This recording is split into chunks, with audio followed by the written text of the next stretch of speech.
¿Qué tal amigos? ¿Cómo están de iCanal.com? Quiero dar la bienvenida a Bernardo Gómez, director de ventas de Comscope Rucus. ¿Cómo estás, Bernardo? Buenas tardes, Carla. Muy bienvenido. Bien. Gracias por llamarme para compartir este rato con vosotros. Bernardo, sé que nos tienes buenas noticias, innovaciones, novedades y muchas noticias más. ¿Qué nos puedes compartir antes de entrar en el tema? Bueno, puedo compartir poco, pero sí os puedo adelantar que 2023 va a ser un año estratégico para Comscope Rucus, para la división de networking de Comscope.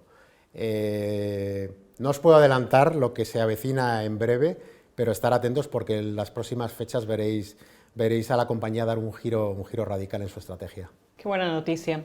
Bernardo, ¿nos puedes ofrecer cuál es la visión de Comscope, al menos para este año, y sobre todo, hablarnos un poco del estado del arte, que me llama mucho la atención esta frase?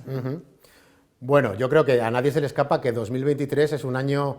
Bueno, llevamos muchos años peculiares, pero quizás 2023 va a ser un año donde parece que vamos a dejar la pandemia atrás y estamos ya en un escenario de cierta normalidad. Parece que la crisis en el suministro de semiconductores también la vamos a dejar atrás, con lo cual todo hace ver que para la segunda mitad del año probablemente empecemos a retomar un escenario de normalidad como teníamos en el pasado. Todo lo que venimos arrastrando en los últimos años va a hacer o está haciendo que 2023 sea un año peculiar, ¿vale? Peculiar en el sentido, por ejemplo, de que es la primera vez en la historia en la que los fabricantes estamos ofreciendo o vamos a ofrecer 3 estándares de tecnología wireless LAN simultáneamente en el mismo año. ¿De qué se trata estos 3 estándares?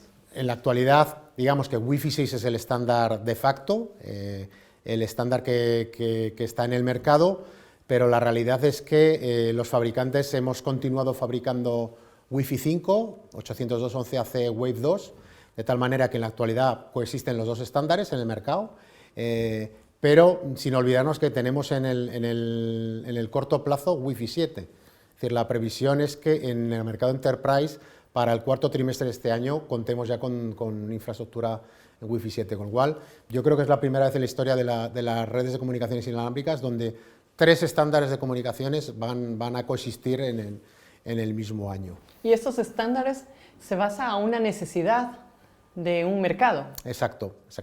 La evolución de los estándares, en el pasado, esta evolución de los estándares iba motivado por el objetivo, por el interés o por la demanda por parte de los usuarios de ofrecer la mejor tasa de throughput, las mejores velocidades en las redes inalámbricas. Con la entrada de 802.11ac Wave 2, ¿vale?, de Wi-Fi 5 en la versión 2, realmente el objetivo de los fabricantes cambia. Pasamos de buscar redes de alta velocidad a tratar de conseguir redes de alta capacidad, ¿vale? Y esto viene motivado fundamentalmente porque el perfil de los dispositivos que se conectan a las redes ha cambiado significativamente. En el pasado, lo que conectábamos habitualmente a nuestras redes de comunicaciones eran personas con sus dispositivos, ¿vale?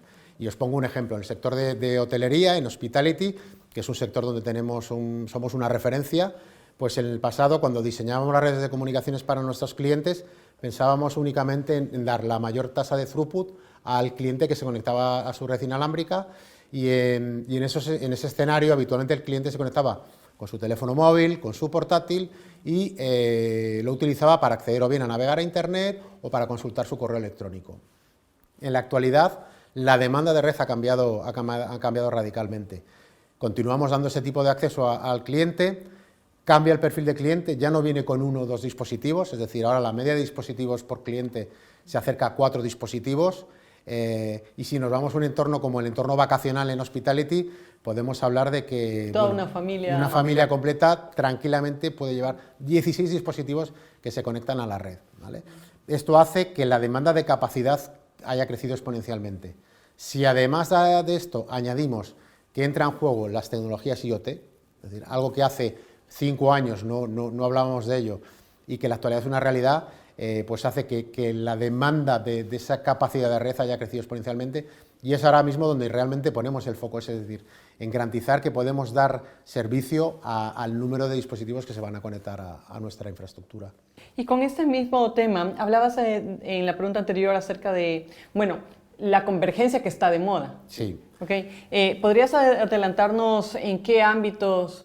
Pues veo que has captado muy bien el mensaje de la entrada de IoT en el mundo de las redes inalámbricas, porque IoT tradicionalmente son tecnologías que han dependido del área de operaciones de las compañías. Es decir, ahora mismo nos encontramos en una situación donde tenemos, por un lado, los dueños, entre comillas, de la red inalámbrica, que es el área de IT, y los dueños de la capa de sensorización de un edificio, pues como puede ser la gestión de las cerraduras de las puertas con cerraduras conectadas, o el control de climatización, o el control de iluminación, que tradicionalmente era una red separada de la red de comunicaciones IP y que estaba gestionada por el departamento de operaciones. En la actualidad lo que vivimos es una convergencia de esas dos tecnologías hacia la red IP, ¿vale? Y esa convergencia se da, en primer lugar, a nivel de infraestructura. Es decir, en el pasado los fabricantes diseñábamos puntos de acceso Wi-Fi, una antena que era capaz de dar conectividad inalámbrica a un dispositivo en base al estándar 802.11. ¿Vale? En la actualidad, y en el caso de CommScope Ruckus, desde 802.11ac, nuestros puntos de acceso dejan de ser antenas Wi-Fi, pasan a ser nodos de comunicaciones convergentes, ¿vale? ¿Qué significa esto? Significa que la propia antena, además de dar cobertura Wi-Fi a los clientes, cuenta con tecnologías IoT, con radios IoT, Zigbee, BLA, o la posibilidad de incorporar una nueva tecnología cuando surja a través de un puerto USB, ¿vale? O sea, con más contenido. Exacto.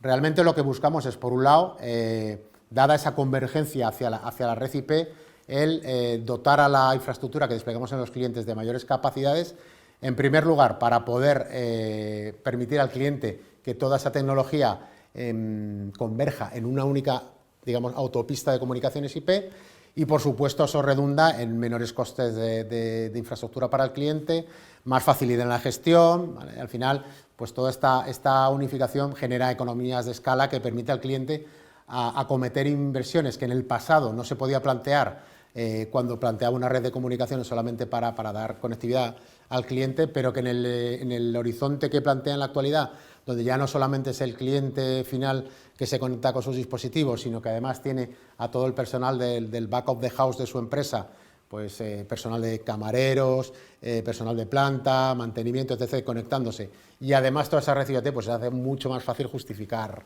la inversión. Y aquí en el mundo de las comunicaciones, ¿qué papel juega la inteligencia artificial? La inteligencia artificial a día de hoy es fundamental, y es fundamental porque las redes cada vez van adquiriendo mayor complejidad. Es decir, un poco lo que te estaba contando en la pregunta anterior, en muy poco espacio de tiempo hemos pasado de unas redes de comunicaciones que daban conectividad inalámbrica a un cliente, a redes muy complejas donde tienes personas conectándose, pero tienes más dispositivos que personas conectándose. De toda la capa IoT es exponencialmente superior en cuanto al número de dispositivos que se conectan a la red que el número de personas. Los departamentos de IT de las compañías no han crecido, es decir, se mantienen estables y en algunos casos se reducen. Y los departamentos de IT, nosotros entendemos como fabricante que el personal del departamento de IT no tiene que estar dedicado al troubleshooting de la red, ¿vale? Tiene que estar dedicado, pues, a conocer las tecnologías que hay en el mercado, en analizarlas y en valorar si la adopción de dicha tecnología en el cliente supone un ahorro o supone una ventaja competitiva. De tal manera que el aplicar estas tecnologías de inteligencia artificial o de machine learning a la gestión de red, lo que va a permitir es que el tiempo que tiene que dedicar el departamento de IT al troubleshooting de red sea muchísimo menor, ¿vale? En la actualidad contamos con tecnologías que son capaces de predecir situaciones que puedan suceder en la red del cliente, es decir, mediante algoritmos de machine learning y por tecnología de comparación de patrones, la plataforma es capaz de prever lo que puede potencialmente suceder en la red, de tal manera que la propia plataforma le sugiere al cliente acciones a llevar a cabo para prevenir esos posibles escenarios, ¿vale? Qué interesante. ¿Crees tú que está el mercado preparado para estas tecnologías? A ver, Yo tengo que decir una cosa, cliente que lo prueba, cliente que lo compra. Es espectacular el impacto que te está teniendo el cliente por dos motivos. El primer lugar es que una tendencia del mercado en la actualidad es ir a la gestión de las soluciones en cloud. Realmente hay dos tendencias en las grandes compañías. Una en la que el cliente externaliza la gestión de la red inalámbrica o la red de comunicaciones a su integrador, al integrador que le despliega la red y que le lleva el mantenimiento. Bueno, pues hay una pata más que saca hacia el canal de integración, que es la gestión de esa red, ¿vale? Y nos vamos a modelos de gestión as a service, donde en muchos casos pues vamos a modelos OPEX puro y duro, ¿vale? Donde el cliente tiene un fee mensual por el servicio de red, ¿vale? Y se olvida, define unos KPIs y el integrador es el que se encarga de llevar a cabo esa gestión. Y tenemos el modelo también del cliente que lleva a cabo la gestión de su red, ¿vale? Entonces, lo que comentaba al principio, los recursos cada vez son más limitados, el foco de esos recursos del departamento de IT tiene que ser en prospectar nuevas tecnologías y el entender lo beneficioso que puede resultar para su compañía la adopción de dichas tecnologías, con lo cual el tiempo que dedica a hacer troubleshooting de red o soporte en red es un coste, no deja de ser un coste, y estas tecnologías de inteligencia artificial lo que le permiten es anticiparse, es decir, ser capaz de predecir posibles fallas en su red y además le permite gestionar las incidencias de una manera mucho más ágil, ¿vale? Bernardo, pues enhorabuena, me contabas que no tienen ustedes competidores en España. Bueno, competencia siempre hay, ¿vale? Sí es cierto que como CommScope somos el único fabricante a nivel mundial que podemos ofrecer una solución de comunicaciones tanto en la parte pasiva de red, con cableado estructurado, fibra óptica y todo lo que es la infraestructura que se despliega en data center, como por la parte activa con las redes inalámbricas y de electrónica de red que hemos hablado en este rato, y tecnologías de AS para dotar de comunicaciones 5G a clientes. La realidad es que no hay otro fabricante en el mercado en la actualidad que tenga un abanico tan amplio de soluciones y pueda dar un llave en mano punto a punto como es nuestro caso. Genial. Bernardo, quisiera agradecerte por darte el tiempo y asistir aquí a los debates de iCanal.com. Y con ustedes, amigos, queremos igual agradecerles. Nos veremos hasta la próxima. Mil gracias, Bernardo. A vosotros. Gracias.